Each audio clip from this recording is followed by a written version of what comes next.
With Zuck arriving to Runescape 3 very soon, let's cover what I've done to prepare in advance for this boss so that you can do the same to save time on release day. Whenever you're ready, grab your cup of tea, sit back, relax, and enjoy. Thanks to a recent livestream, we have a decent idea of what we're getting into Monday the 25th.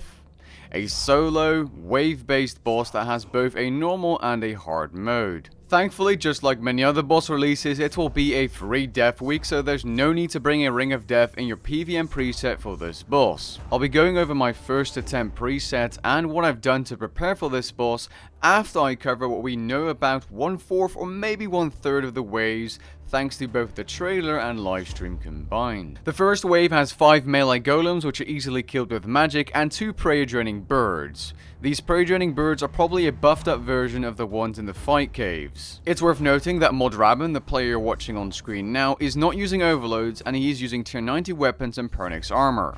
That being said, without overloads, it doesn't seem like he's splashing that much on these creatures, so their defense doesn't seem to be that much higher. Wave 2 has 4 melee golems, 2 disc thrower rangers, so the weaker rangers, 2 prey draining birds, and 1 big melee guy. Wave 3 has 4 of these big melee guys, which are probably going to want a safe spot as they hit very hard, even through prayer, 2 disc thrower rangers, and 2 melee golems. Before this wave ends, Mod Ryan says don't go to wave 4. Presumably this is because this wave is one of the following 3 things. You might encounter your first new version of whatever is replacing the dills. Or perhaps it's the first Jad wave. I mean, after all, in the trailer we do see a single Jad clip. Or Zuck does something to the arena they don't want to show us, or perhaps he might throw an attack at us or something like that, and then return to being idle on his throne. Whatever it may be, it seems smooth sailing until wave 4, because wave 4 is kinda sus. If we take a look at the trailer, we can see a few more of the potential waves we're going to be encountering, one of which being a wave with 3 disc throwers, 2 stronger rangers, as you can see, 1 on screen and 1 throwing projectiles at you, 1 big melee guy, 2 prayer birds, and 1 small mage guy with the special ability I'm assuming requires you to kill the smaller minion to deal damage to it because it has some kind of shield. This is one of the very few abilities we could clearly see during the livestream. We then have a really interesting clip showcasing a wave with just 5 melee golems, but in this clip we can see some kind of fiery thing going up into the air and splitting into different projectiles. Presumably this is the special attack of the small melee golem. Now, judging by the arena size, I'm also going to assume that this is the wave just before Harakan and whatever else he spawns with.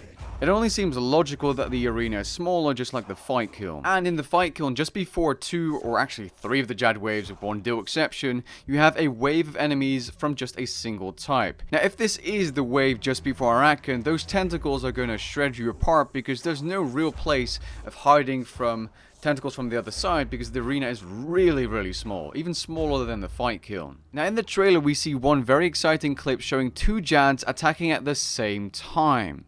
Exciting, but I'm leaning towards the probability of you being able to use the safe spots for this wave. Although it would be absolutely doable without one using barricade, immortality, power bursts, obsidian armor, other defensives and all that good stuff. The double Jads in the fight kiln are very intimidating, but with the safe spots, they really aren't that hard of a wave. I mean, I've done the entire fight kiln in free-to-play gear, free-to-play prayers, free-to-play food, just as a full free-to-play player. So 2 Jads with another safe spot wouldn't feel that hard unless they were made more difficult by having higher hits, faster attacks, or something else. I'm curious to see what that change is going to be, or since there's another Jad clip in this trailer, just like the Ursur's Inferno, we have a triple Jad wave. The reason I think this is a possibility is A, it's in Ursur's already, B, there's 2 Jads in the fight kiln, why not step it up with 3, perhaps with healers, or maybe even 4, and C, we have that clip of a Jad spawning to the southern section of the arena, unlike the double Jad spawning next to Zuck. These Jads need to be harder somehow with healers, more HP, attacks that hit through prayer, or something else. It's also worth noting that both of these Jads are obviously attacking the player in the trailer clip, as there's 2 yellow circles and they're both using their attack animations. The possibility of you needing to do these double or perhaps triple Jads without a safe spot is also there, as these Jads in the trailer clip are both attacking the player, but they're using different attacks, meaning you might need to swap your prayers even faster than normal. With all of those theories and assumptions out of the way, how have I prepared for the Zuck boss fight? Well, first of all, I decided to recharge my Tokulzo to get that 10% damage increase because the ring will work during this boss fight. Maybe not for the boss itself being Zuck, but for the desired creatures inside, it should work. And yes, this has been confirmed by Mod Sponge on Twitter.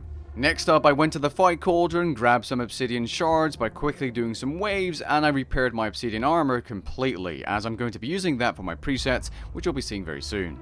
I also went ahead and grabbed a Tazar task, even though I know that Tokhar aren't part of the Slayer tasks, so the fight killing creatures, and neither will the Tsekhar, but it's worth a try, I guess. Here's my first attempt setup. I'm going to be adjusting this setup based on how easy or how hard the fight actually is.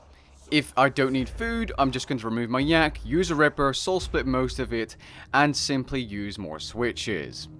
But for now, this is going to be my first attempt setup. We're going to be using 4 pieces of obsidian armor simply because it gives us 40% damage reduction against everything in the entire fight, except, I think, Zuck. Although that isn't entirely clear because Mod Sponge did say that it affects everything as it checks the area you're in, not the mob you're fighting. It is worth noting that the helmet accuracy buff being 10% for the ranged magic and melee obsidian helms probably doesn't work on Zuck because I'm pretty sure they said that on stream. It doesn't really matter for the setup as we're going to bring along Cyrennic with perks to DPS down Zuck, assuming he is weak to every single combat style or no combat style, and you don't need to use magic against him because he's melee based. As for our gloves, we're going to be using Cinderbanes for poison damage, as from the footage we can see mobs are poisonable, much like the Fight Kiln and Fight Caves. We'll be using a hybrid cape, an Essence of Finality, Ruby Criminal bolts, which I might swap over to Onyx bolts in case I need more food for hard mode. As for the God Book, I'm going to be using the Scripture of Wen, as it's AoE, and a Grimoire's too expensive, and of course the Tokulzo as our ring. As for the inventory setup, Ancient Elven Ritual Shard Enhanced Excalibur for free food and prayer. We'll be utilizing helmet swaps and the other combat styles in case we do have that 50% damage reduction against creatures that are not weak to your combat style. So let's say you're using ranged against a melee creature that is weak to magic, you deal 50% reduced damage, although this isn't entirely sure just yet. But it could be just like the Fight Kiln, where that is the case, and in that case you do want to be tri-breeding. We have our DPS armor switch for Zuck, and of course the SGB, because any 5x5 mob is going to be obliterated by the spec, Sourdough and Bruise, Super Restores for Prayer, Super Anti-Poison +++ Flask to combine with our Cinderbanes, a Replenishment Potion, Ring of Vigor switch, a few Selfish, and of course a pack yak full of them, Vulnerability Bombs, and some runes for our Magic Staff. And the final thing in the inventory is of course a shield switch to get free heals using resonance and perhaps use against some kind of mechanic from Zuck. And with that being said, that's the end of this video. If you enjoyed the video, leave a like down below and let me know how you've prepared for Zuck in advance. Catch you guys in the next one. Peace.